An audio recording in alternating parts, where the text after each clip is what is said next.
हो गया? चेक कर लो, ट्राई कर लो, नहीं होगा मेरे से पूछ लेना। ओके, जो लोग रिकॉर्डिंग सुन रहे हैं वो प्लीज रिसेप्शन से subject hand written sheet number 7 का प्रिंट आउट लें please. Hand written sheet number 7 का प्रिंट आउट लें और बाकियों को मिला हुआ है।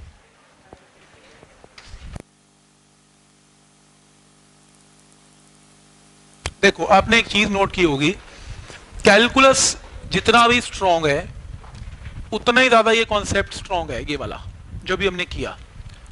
और जितना ज्यादा स्ट्रांग आपका अब ये मोशन स्ट्रेट लाइन होने वाला है, क्योंकि एक बात तो पक्की है, हमने एक चीज को डिसाइड कर लिया है, इस चैप्टर में हमारी गाड़ी स्ट्रेट लाइन में मूव करेगी और एट अ टाइम सिर्फ एक ही कोऑर्डिनेट चेंज करेगी, या तो एक्स का करवा लो या वाई का करवा लो या जेड का। इसको बोलते हैं motion in one dimension, 1D।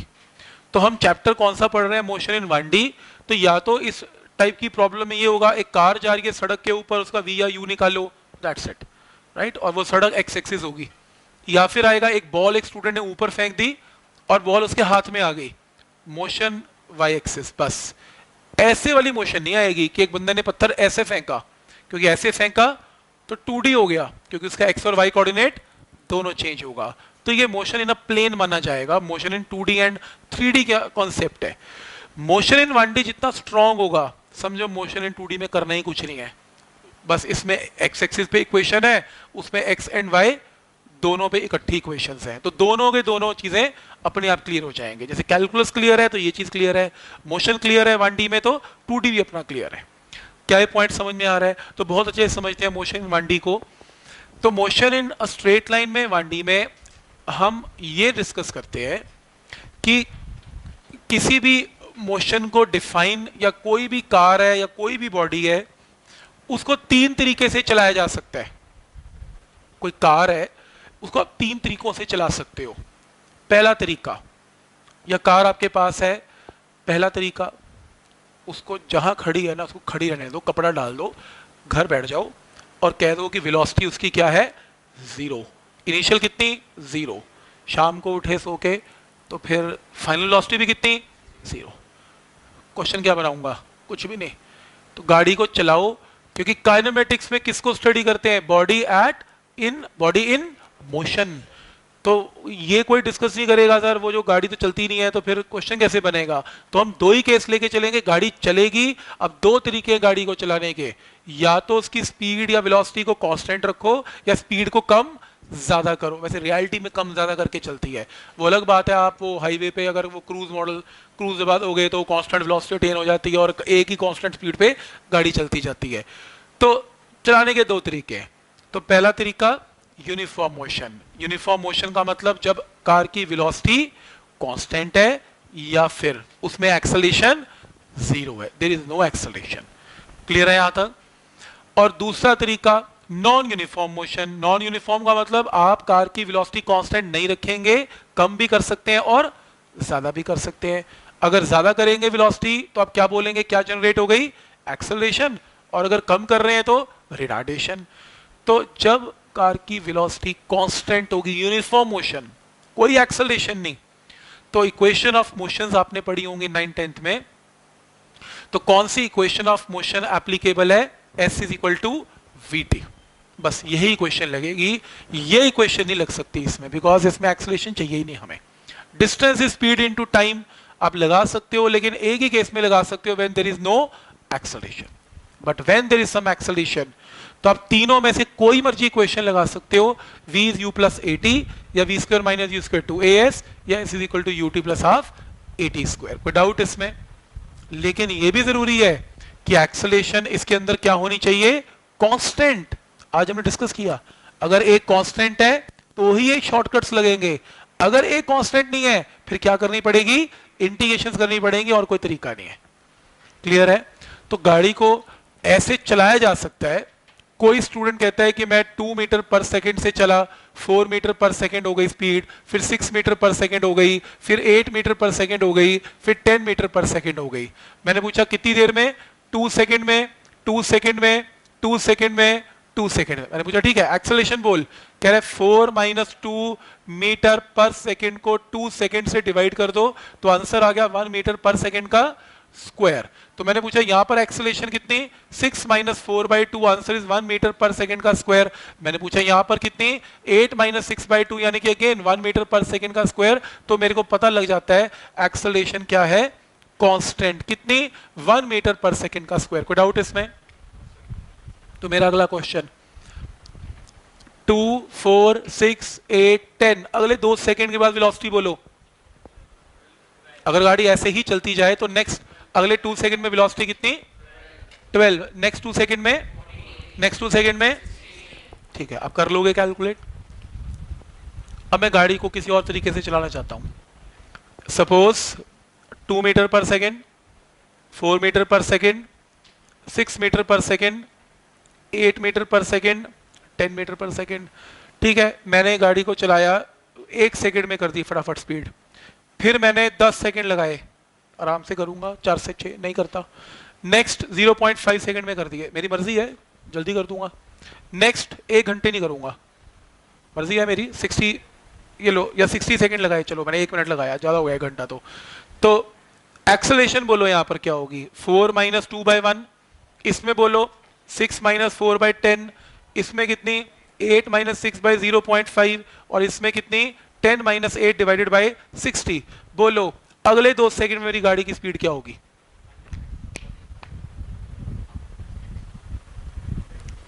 तो बता ही नहीं सकता, मेरे को क्या पता, ये ड्राइवर का भरोसा तो कुछ है नहीं, कभी 1 घंटा लगा रहा है, कभी 1 मिनट लगा रहा है, कभी 0.5 सेकंड लगा रहा है, मैं नहीं बता सकता। जब आप नहीं बता सकते ना तो क्वेश्चन पूछने वाला भी समझदार है, वो आपसे पूछेगा भी नहीं। तो जब वो नॉन यूनिफॉर्म एक्सेलरेशन पूछेगा, जब वो कहेगा एक्सेलरेशन की वैल्यू चेंज हो रही है, चेंज हो रही है, तो ऐसे रैंडम चेंज का कोई क्वेश्चन नहीं आएगा आपको। अगर चेंज भी करनी है तो पूछ लेना भाई ये बता दे कि चेंज कैसे करेगा, वो कहेगा 40 के हिसाब से चेंज करूंगा। अच्छा, फिर आप अपना आंसर निकाल सकते हो। वो एक्सेलरेशन का फॉर्मूला तो दे रहे हैं ना टाइम के साथ, अब आप अपने इंटीग्रेशंस लगाओ जो मैंने सिखाई थी आज, अब आप v की वैल्यू कैन बी कैलकुलेटेड। मतलब आपको क्वेश्चन 2 टाइप के आने वाले हैं, या तो एक्सेलरेशन कांस्टेंट रहेगी, चलो बात ही खत्म हो गई, फिर तो क्लियर है आप वेलोसिटी बहुत आसानी से निकाल सकते हो, ठीक, या फिर एक्सेलरेशन चेंज हो रही है, लेकिन चेंज भी अपनी मर्जी से नहीं हो रही, कुछ भी वो नहीं आप कर सकते। चेंज अगर हो रही है तो किसी फॉर्मूले को फॉलो करे तो ही आप उसकी क्वेश्चन को सॉल्व कर पाओगे बाय इंटीग्रेशन, अदरवाइज नहीं कर पाओगे। कोई डाउट इसमें? फिलहाल के लिए हम एक्सेलरेशन को चेंज नहीं मानेंगे, ये इक्वेशंस को हमने डिस्कस करना है आज। तो हम ये मानते हैं कि एक्सेलरेशन यहां पर कांस्टेंट है, तो लिख लो एक्सेलरेशन इस केस में दीज इक्वेशंस आर वैलिड, लिख लेना for constant acceleration only, these equations are valid for constant acceleration only.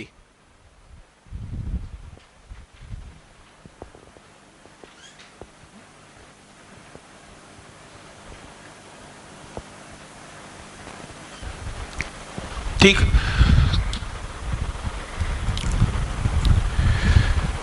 तो स्टार्ट करते हैं। तो ये equation v u plus A T लगाओ, कोई दिक्कत नहीं, v square minus you square 2 ASP लगाओ, ये भी लगाओ, लेकिन जब एक्सेलरेशन कांस्टेंट है, राइट। तो ये 4 इक्वेशन दिख रही हैं, ये 4 इक्वेशन में ये इक्वेशन तभी वैलिड है जब एक्सेलरेशन 0 है, कांस्टेंट वेलोसिटी में ये इक्वेशन, और जब वेलोसिटी चेंज होगी तो कांस्टेंट एक्सेलरेशन के साथ इन तीनों में से कोई मर्जी इक्वेशन लगा सकते हैं। क्लियर? तो हम एक काम करते हैं, डिटेल में डिस्कस करते हैं। सबसे पहले हम स्टार्ट करते हैं विद यूनिफॉर्म मोशन।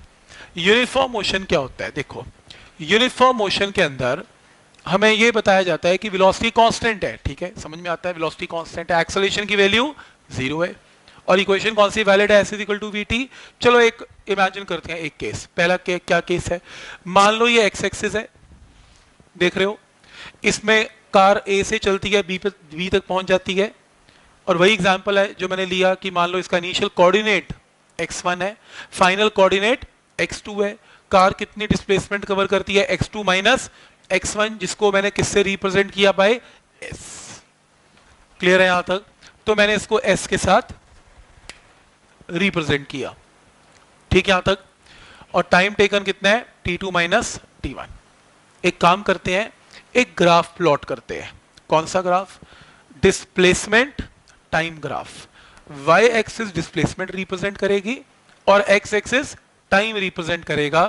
तो इस कार की जर्नी को अगर मैं प्लॉट करूं, ये मान लेते हैं टाइम एक्सिस है और ये मान लेते हैं डिस्प्लेसमेंट का एक्सिस है। तो ये बताओ कि यहां पे टाइम क्या होगा? 0। ओरिजिन पे टाइम एक्सिस 0 है, ये रहा। सही यहां तक? और मैं ये बोल रहा हूं कि यहां पर डिस्प्लेसमेंट कितनी है? x1। और बस फर्क ये है कि आप वहां y1 y2 लिखोगे, ये y एक्सिस हो जाएगा। क्या फर्क पड़ता है? आप इसका नाम x रख दोगे तो क्या ही फर्क पड़ता है? कोई फर्क नहीं पड़ता।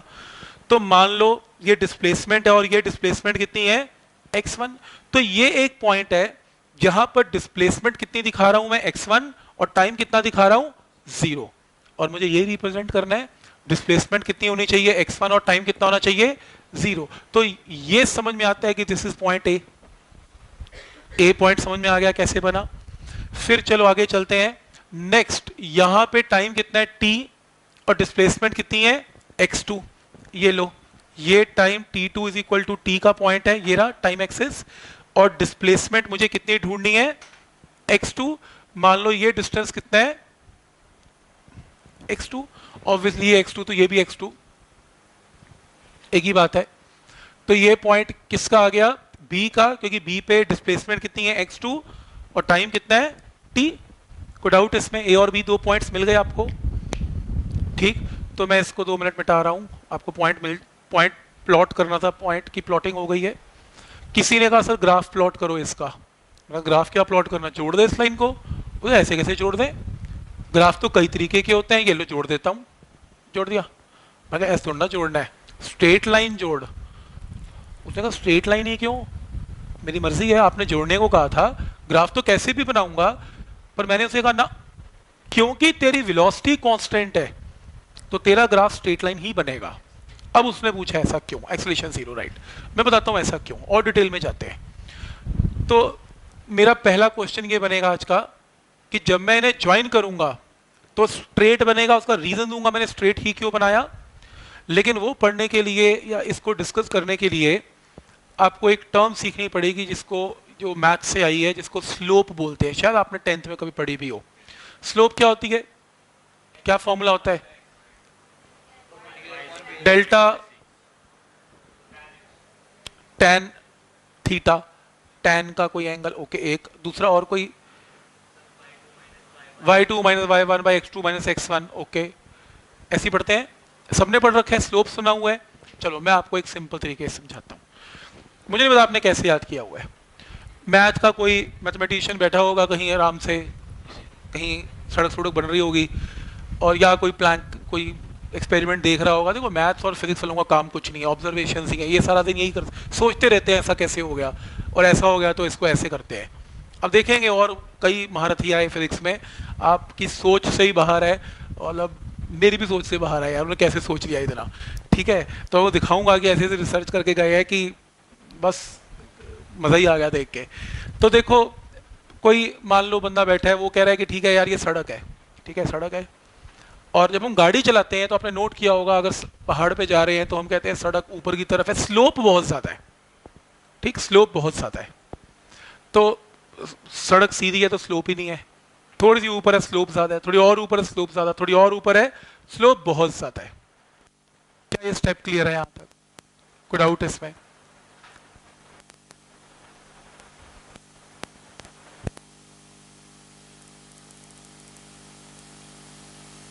ठीक है, तो स्लोप, ये एंगल देख रहे हो, स्लोप ज्यादा है। इतनी ज्यादा स्लोप है कि गाड़ी ऊपर चढ़ानी मुश्किल हुई पड़ेगी इसके ऊपर। अब मैथ्स का बंदा बैठा है, वो कह रहा है स्लोप ज्यादा है, स्लोप ज्यादा, सड़क ऐसी थी, सड़क ऐसी हो गई। वो यार देखो एंगल कवर हो गया, एंगल कवर हो गया, हाँ एंगल कवर हो गया। जितना बड़ा एंगल होगा मैथ्स वाले ने कहा उतनी स्लोप बढ़ी है। हाँ लॉजिक है, जितना बड़ा एंगल होगा स्लोप बढ़ी है, सही है। फिर वो कहते हैं ट्रिग्नोमेट्री भी लगा देते हैं। कैसे? ट्रिग्नोमेट्री में हाइट है और ये बेस है, बेस रिमेनिंग द सेम, आप हाइट बढ़ाते जाओ। tan theta is equal to height divided by base. तो अगर जितनी ज्यादा हाइट होगी tan थीटा भी उतना बड़ा होगा, स्लोप भी उतनी बड़ी होगी। तो मैथ्स के लोग क्या करते हैं, जब स्लोप निकालते हैं ना मैथ्स में, तो वो सिंपली बोलते हैं कि स्लोप का फॉर्मूला tan थीटा है। तो tan थीटा क्यों? क्योंकि स्लोप जितनी बड़ी होगी tan थीटा की वैल्यू उतनी ही ज्यादा बड़ी हो जाएगी। कोई डाउट इसमें? क्लियर है यहां तक? तो इसके अंदर जब हम स्लोप निकालेंगे जैसे मैंने बताया, तो स्लोप का मतलब tan थीटा। फिर कोई बोल रहा था कि वो y2 minus y1 by x2 समझ के हो गए आप? वो क्या बोल रहे हैं? हाइट डिवाइडेड बाय बेस बोलने की कोशिश कर रहा है। तो कुछ नहीं याद करना y2 y1, वो तो अलग अलग सिनेरियो में अलग अलग है। अगर मैं आपको सिंपल ट्राइंगल वैसे ही दे दूं 1 मिनट के लिए और ये दे दूं कि ये 5 है या लेट अस सपोज ये 4 है, ये 3 है, तो tan theta is equal to 4/3, slope का मैग्नीट्यूड क्या आएगा? 4/3। पॉइंट समझ में आया? तो tan थीटा का मतलब स्लोप है। तो अब स्लोप से क्या लेना देना है वो मैं समझाता हूं। मैंने ये कहा कि इस लाइन की स्लोप निकाल दो। आपने कहा ठीक है निकाल देते हैं। एक ट्राइंगल वर्चुअली ड्रॉ कर लिया आपने, कुछ ऐसे अपने मन में ट्राइंगल ड्रॉ किया। ये टोटल डिस्टेंस यहां से यहां तक कितना था? x2 था। ये कितना है? x1 है। तो ये वाला डिस्टेंस कितना है? x2 माइनस x1 है। कोई डाउट इसमें? तो ये डिस्टेंस x2 माइनस x1 और ये कितना है? t2 माइनस t1, ये टाइम है। तो मैंने कहा कि इस लाइन की स्लोप निकालना, तो स्लोप क्या आएगी? This height divided by base. तो ये देखो, तो मैंने इसकी स्लोप निकाल दी। और स्लोप किसकी निकाली? एक्स टी ग्राफ की, डिस्प्लेसमेंट टाइम ग्राफ की। स्लोप क्या आई? x2 minus x1 divided by t2 minus t1। कोई डाउट इसमें? लेकिन ये तो टर्म देखी लगती है, change in displacement by change in time को क्या बोलते हैं? वेलोसिटी। किसी ने सर कौन सी वेलोसिटी? इंस्टेंटेनियस, एवरेज, कौन सी? मैंने कहा चक्कर ही कोई नहीं। इस केस में we are assuming that velocity is constant. तेरा मन आता है एवरेज बोल, तेरा मन आता है इंस्टेंटेनियस बोल, तो तेरा कुछ नहीं मन आता तो सिंपली वेलोसिटी बोल दे। तो वेलोसिटी की वैल्यू क्या आ गई? चेंज इन, क्योंकि ये तो कांस्टेंट वेलोसिटी का केस है, तो वेलोसिटी हर हालत में विल रिमेन सेम। कोई डाउट इसमें? तो एक रिजल्ट आ गया इसी बहाने। क्या रिजल्ट आया? कभी भी आपको अगर डिस्प्लेसमेंट टाइम ग्राफ गिवन हो और आप उसकी क्या निकालें? स्लोप। तो slope of x T graph that is displacement time graph आपको क्या देगी? हमेशा वेलोसिटी। इंपॉर्टेंट मार्क करो, इससे स्टार लगा लो, इंपॉर्टेंट रिजल्ट है। ठीक। और क्योंकि मेरे क्वेश्चन में स्लोप कांस्टेंट है, मतलब चढ़ाई अगर कोई कार चढ़ाऊंगा इसके ऊपर तो देखो स्लोप चेंज ही नहीं हो रही, चढ़ाई बिल्कुल वैसी चढ़ती जा रही है। किसी का समझ में नहीं आया स्लोप कांस्टेंट कैसे कैलकुलेट करते हैं? मैंने कहा ऐसे कर, ये tan थीटा इसमें क्या आया? उसने कहा ये पूरा tan थीटा थीटा निकाल लूंगा। सही। मैंने कहा एक काम कर, तू सिर्फ इतना पोर्शन ले, बस तू बता इसकी स्लोप क्या है। कहता ठीक है tan थीटा। मैंने कहा थीटा चेंज हुआ? कहता नहीं हुआ। मैंने कहा अच्छा चल थोड़ी और लाइन लंबी ले ले, बोल tan थीटा चेंज हुआ? वो तो नहीं चेंज हुआ, क्योंकि थीटा की वैल्यू हर हालत में इट विल रिमेन सेम। तो चाहे आप छोटा रास्ता लो, चाहे बड़ा लो, चाहे पूरी लाइन लो, स्लोप इज, इस केस में स्लोप क्या मानी जाएगी? कांस्टेंट। तो जब एक स्ट्रेट लाइन होती है स्लोप कांस्टेंट है। स्लोप चेंज पता है कब मानी जाती है? जब सड़क ऐसे जा रही हो, कभी बढ़ गई स्लोप, कभी कम हो गई, कभी बढ़ गई, कभी कम हो गई, तो वेरिएबल स्लोप है। एक ही लाइन जा रही है तो कांस्टेंट स्लोप है। तो स्लोप इसमें कांस्टेंट है, पर स्लोप क्या रिप्रेजेंट करती है? वेलोसिटी। और वेलोसिटी कांस्टेंट है। इसीलिए क्योंकि मैं कौन सा केस डिस्कस कर रहा हूं? कांस्टेंट वेलोसिटी का। और कांस्टेंट वेलोसिटी का मतलब स्लोप कांस्टेंट है। स्लोप कांस्टेंट है तो ग्राफ कभी कर्व बन नहीं सकता, ग्राफ को क्या बनना पड़ेगा? स्ट्रेट। कोई डाउट इसमें? तो ये पॉइंट समझ में आया कि इसमें स्लोप कांस्टेंट है, इसका मतलब वेलोसिटी कांस्टेंट है। कोई डाउट इसमें? तो आज के बाद अगर डिस्प्लेसमेंट टाइम ग्राफ गिवन होगा और मैं कहूंगा एक्स टी ग्राफ की स्लोप निकालो, तो आप क्या निकालेंगे? वेलोसिटी। कोई डाउट इसमें? क्लियर है यहां तक? राइट। ठीक। अब इसी क्वेश्चन में कार मूव कर रही थी, एक कार मूव कर रही है, ये सेम केस है, और मैंने क्या एज्यूम किया? Velocity is constant. जब कार मूव कर रही है और कांस्टेंट वेलोसिटी से कार मूव कर रही है तो ग्राफ स्ट्रेट लाइन बनेगा। देखो ये वेलोसिटी है, time t is equal to 0 पे वेलोसिटी ये रही, time t is equal to 1 second पे दिस इज वेलोसिटी, 2 सेकंड पे दिस इज वेलोसिटी, और t सेकंड पे दिस इज वेलोसिटी। तो वेलोसिटी की वैल्यू कांस्टेंट, तो ग्राफ एकदम सेम वैल्यू अचीव करेगा। तो गाड़ी t टाइम के लिए चली, ये वेलोसिटी का ग्राफ। तो ये ग्राफ को क्या बोलते हैं? Velocity time graph, vt graph. तो एक कौन सा ग्राफ था? पहला xt ग्राफ। अब कौन सा ग्राफ है? vt graph. अगर मैं इस vt ग्राफ के नीचे शेडेड एरिया निकालूं, इसको बोलते हैं एरिया अंडर द कर्व। अगर मैं इसका एरिया निकालूं तो एरिया अंडर वीटी कर्व क्या देगा आपको, डिस्प्लेसमेंट। कैलकुलेट करें, देखो ये रेक्टेंगल बन गया, ये हाइट क्या है v, ये डिस्टेंस क्या है t, तो बोलो v into t, length into breadth, v into t, area आ गया, लेकिन v इंटू टी क्या होता है, s। तो सेकेंड रिजल्ट आ गया। अगर आज के बाद ग्राफ आपको वेलोसिटी टाइम ग्राफ गिवन है और आप vt कर्व के अंडर एरिया निकालें तो आपको क्या मिलेगा, डिस्प्लेसमेंट।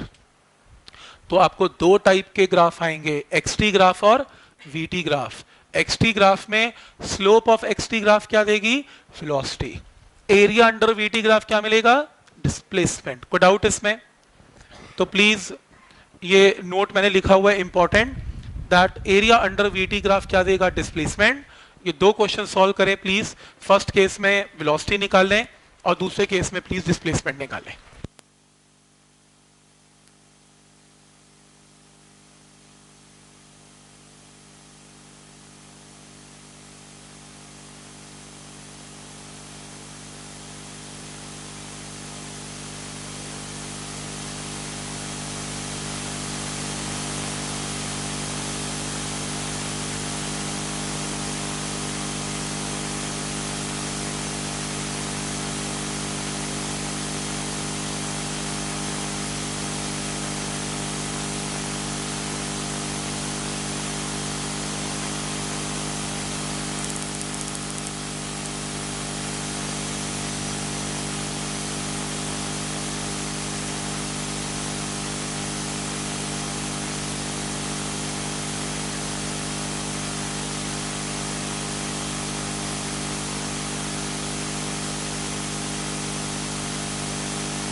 बोलो फर्स्ट केस में आंसर क्या आया,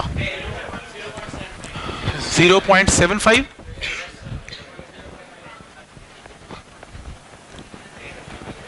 देखो ये वैल्यू कितनी है, 10, this is 10 and this is 4, right.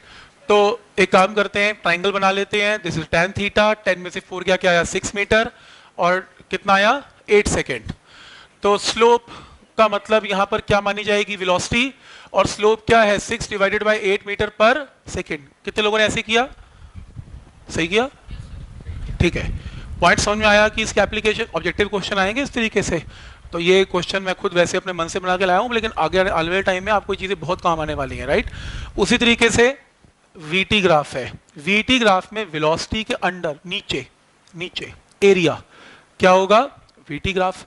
तो एरिया निकाल लें, एस निकाल लेना, डिस्प्लेसमेंट। तो बोलो रेक्टेंगल का एरिया शेड करो इसे नीचे, तो वेलोसिटी कितनी है, 10 इंटू टाइम कितना है, 7, तो 10 इंटू 7 70 मीटर। कोई डाउट इसमें, डन। और उसी तरीके से डिस्प्लेसमेंट निकालो, 90। कितने लोगों का आंसर 90 है, चेक करते हैं। 70 है, 70 है, चेक करते हैं। ये टाइम है, ये v है, ये लो, such that this is 2 metres per second, this is 8 metres per second, right. और ये लो, this is time t is equal to 0, this is time t is equal to 3 second, this is time t is equal to 4 second, and this is equal to 5 second. Right, start करते हैं। Area निकालना है, बहुत तरीके हैं। आप trapezium सोच सकते हैं इसमें, या फिर आप ऐसे कर लें, आप पहले इस ट्राइंगल का एरिया निकाल लें, बस इस ट्राइंगल का। तो क्या आएगा, हाफ, बेस कितना है इसका 3, और हाइट कितनी है टोटल 8। डन। हम कर क्या रहे हैं, वीटी ग्राफ है, वीटी ग्राफ के अंडर एरिया क्या देगा आपको, एस। रिजल्ट यूज कर रहे हैं तो वीटी ग्राफ का एरिया निकाल दें, ऐसा जाएगा। नेक्स्ट, ये अब एक काम करते हैं, इसको डिवाइड कर लेते हैं दो हिस्सों में, या तो ट्रेपेजियम यूज कर लें इस तरीके से पूरे का पूरा, नहीं कुछ ना करें, ट्राइंगल और रेक्टेंगल कर लें। ठीक, तो इसके अंदर क्या होगा, इसका एरिया निकाल लेते हैं छोटे ट्राइंगल का, हाफ, बेस कितना है इसका 1, और हाइट कितनी 8 माइनस 2 जो कि 6 आ जाएगा। इसका एरिया आ गया, कोई डाउट इसमें? नेक्स्ट इज इसका एरिया निकालते हैं। ये एरिया देख रहे हो, ये रहा एरिया, इसका area is length into breadth. तो ये हाइट कितनी है इसमें 2, और इसकी विड्थ कितनी है 1। ठीक है, यहां तक अब पूरे का भी ले सकता था वैसे यार, चलो छोड़ो, अब तो ले लिया। तो अब क्या रह गया, ये पूरे रेक्टेंगल हो जाता, चलो कोई बात नहीं। तो ये इस रेक्टेंगल को ले लेते हैं, तो क्या आएगा, हाइट कितनी है इसकी 2, और बेस कितना है इसका 5 माइनस 4 यानी कि 1। एरिया आ गया, सारे एरिया को ऐड कर दो, बोलो कितना आ रहा है अब 90। बस आंसर फिर निकाल लेना 90 मीटर। मेथड समझ में आया कि वीटी ग्राफ का एरिया कुछ नहीं है, फिगर का एरिया ही तो निकालना है, half into base into height या लेंथ इंटू ब्रेड्थ, तो आपका आंसर आपको मिलेगा। क्या ये पॉइंट समझ में आ रहा है? ग्राफ के क्वेश्चन बहुत इंटरेस्टिंग है, अभी आने वाले 1-2 लेक्चर में देखना, मैं पूरी लिस्ट बना के लाऊंगा नंबर ऑफ ग्राफ्स की। आपको, आप सोच नहीं सकते बनाने वाले ने कितने कर्व बना के छोड़े हुए हैं, मतलब 15-20 टाइप के डिफरेंट ग्राफ हैं, तो 2 हैं, मैं वो पूरा बनाऊंगा कि किस टाइप से आपने ऑब्जेक्टिव क्वेश्चंस करने हैं। ठीक, तो और मजा आएगा। तो अभी बस आने वाले 2, ज्यादा नहीं, बस 2 लेक्चर और रुको, ये चैप्टर एकदम खुल जाएगा, तो आपको बहुत इसमें ब्रेन आपका लगेगा और तो मजा आएगा आपको करके। ठीक, क्या ये पॉइंट यहाँ तक क्लियर है? तो आज यूनिफॉर्म मोशन करेंगे, अगली बार नॉन यूनिफॉर्म पूरा खत्म हो जाएगा। ये चैप्टर एनसीईआरटी लेवल तक में भी अगली बार ही खत्म हो जाए, क्योंकि मैं पूरी शीट तैयार करके लाऊंगा, कम से कम 10-15 पेजेस की, पूरे का पूरा कॉन्सेप्ट डिस्कस होगा। और मैंने आपको बताया था फर्स्ट मंथ बहुत आराम से, ठीक, धीरे धीरे मैंने आपको आज भी बताया। तो ऑब्वियसली अब हमें ज़्यादा टाइम नहीं लगेगा, अब टाइम प्रैक्टिस में लगेगा। आपका काम ज़्यादा है, आपको अपना ब्रेन लगाना है और प्रॉब्लम्स को सॉल्व करना है, ताकि आपकी फिजिक्स बने। जितना आप सॉल्व करोगे आपकी नॉलेज बढ़ेगी। राइट, तो यहाँ इस टाइप का मॉडल नहीं चल सकता ना, मैंने करके दिखाया आपने कहा ओके, नहीं ऐसे नहीं बात बनेगी, आप खुद प्रैक्टिस करना। राइट, तो मैं शीट्स ऐसी बना के लाऊंगा, आप खुद बीच बीच में प्रैक्टिस करेंगे, आपका आंसर आना स्टार्ट होगा। तो नेक्स्ट टाइम करेंगे, आप यहाँ इंटीग्रेशन के लिए रेडी हो जाए।